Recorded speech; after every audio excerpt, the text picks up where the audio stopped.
Do you want to hear about one of the best ways to level up your English? It's by listening to conversation and learning phrases with context. In today's English lesson, I am going to teach you some new phrases using a clip from one of my favorite all-time shows, Gilmore Girls. Now, just because this show has girls in the title doesn't mean it's necessarily girly. It's actually really appealing to a wide audience. The show is older now, but the dialogue in this show is very fast and has lots of idioms and really good context for learning English. So I recommend it to you if you're learning English and you're looking for a new show to watch. There's so many episodes. Let's break down this 1 minute conversation in today's lesson. First, we're going to listen to the conversation. Then I'm going to teach you the phrases and give you one more opportunity to listen to the full conversation. Let's get started with this lesson. Luke? Yeah, hi. Hello. How's it going? Pretty good. Pretty good. How's things with you? Not bad. Drop some eggs. Bummer. Hazard of the business. Am I catching you at a bad time? Oh, no. It's kind of slow here. So slow, in fact, Michelle and I were about to get the tetherball out. That's the thing with a ball tethered to a rope? Hey, I never knew that's where the tether comes from. Yeah, it's tethered. It's tied like an anchor is tethered to a rope on a boat. Neat. Yeah, most people probably don't put that together. Probably not. The two characters in this conversation are Luke and Lorelai. And if you're not familiar with the show, their relationship isn't romantic. I do think they tend to flirt a lot. And they just really try to be helpful for one another. He really cares for Lorelai and her daughter because she's a single mother. And she, again, tries to care for him as well. So she is the manager of a hotel, an inn, if you will, and he works at a restaurant. So they start out their phone conversation by just having some kind of fun small talk.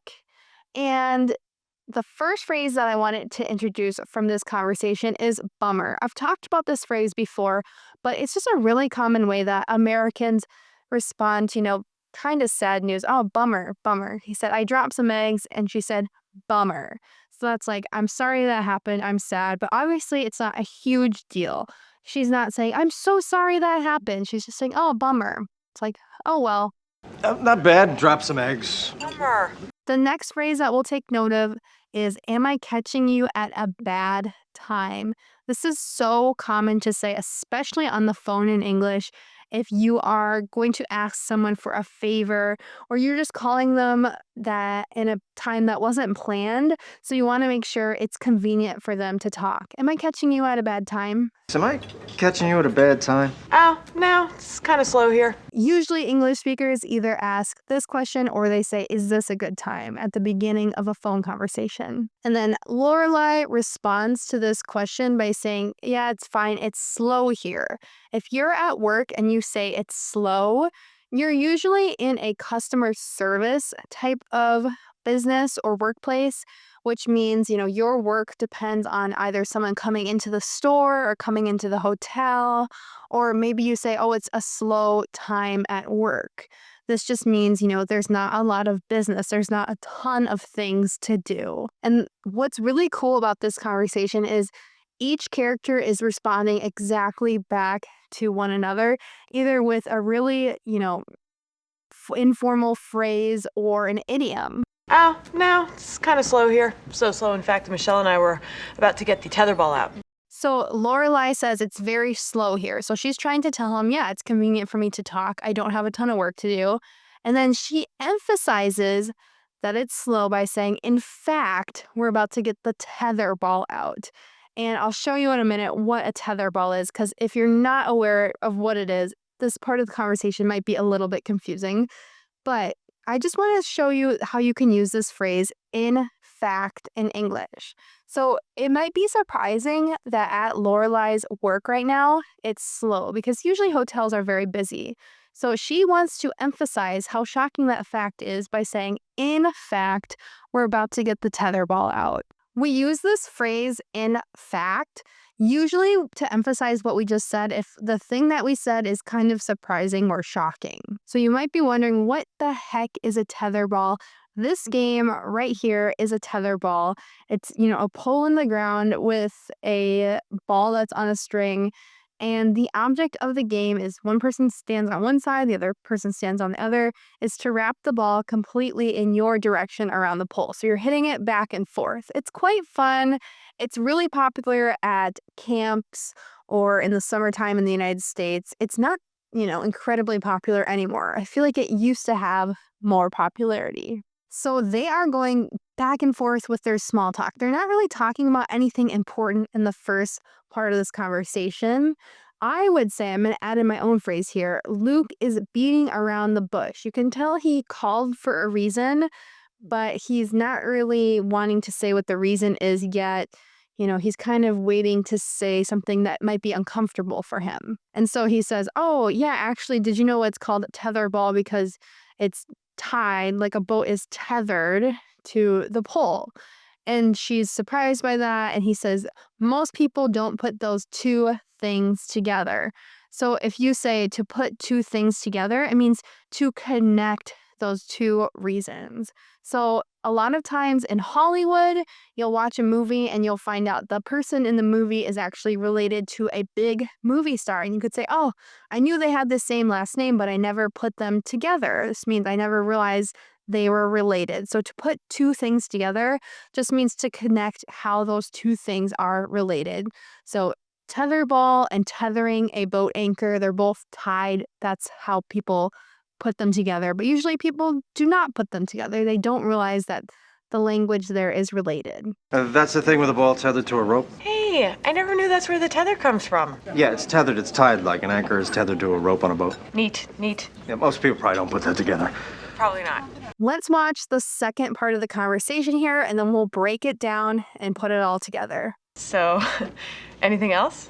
Yeah, actually, if I needed a room or two for a couple of days, would that be possible? You need rooms? Like 9. You need 9 rooms? Just for a couple of days, Wednesday and Thursday. Well, I can take care of that. What's it for? Just got some family coming in. Reunion? Because we can get the tetherball out. Nah, funeral. What?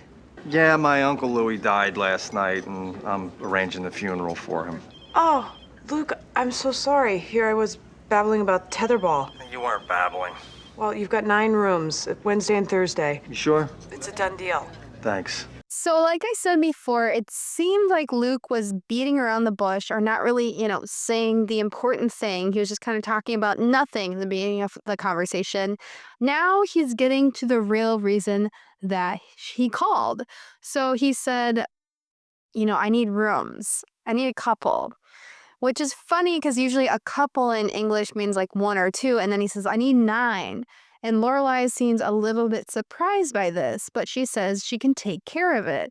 This means she can help. She can do it. If you can say, oh, I can take care of that, that means I can help.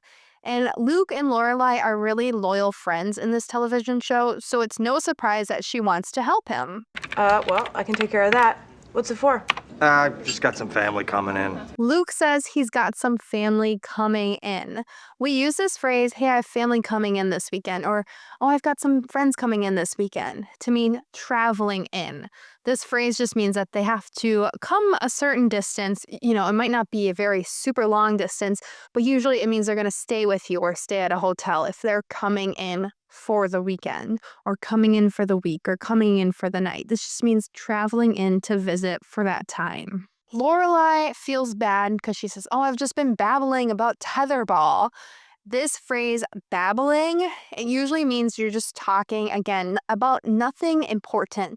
When babies start making noises before they can actually talk, we call that babbling. Oh, my baby is babbling. That means they're starting to make a lot of different noises. When adults babble, it just means they're talking, they're kind of being annoying. She's saying, oh, I'm sorry, I'm being annoying. And of course, he says, oh, it's no problem. He was kind of the one beating around the bush in the conversation. Oh, Luke, I'm so sorry. Here I was babbling about tetherball. Another phrase that is really great from this conversation is it's a done deal. This is an informal way to say, like, it's completely done. I took care of it. It's official. It's a done deal. It's official. Well, you've got 9 rooms, Wednesday and Thursday. You sure? It's a done deal. Thanks. Let's listen to the last part of this conversation and then we'll break it down again. Luke, I'm so sorry. It's okay. Sounds like he went peaceful. He was 85. But it's always hard. You okay? Yeah, I'm okay. Can I help you with anything else? Now, the rooms are help enough. Are you sure? Because I'm dealing with my mom now, and I'd be happy to rush over and help with whatever. You'd be doing me a favor. The rooms are all I need, thanks. You're welcome. Well, I gotta go.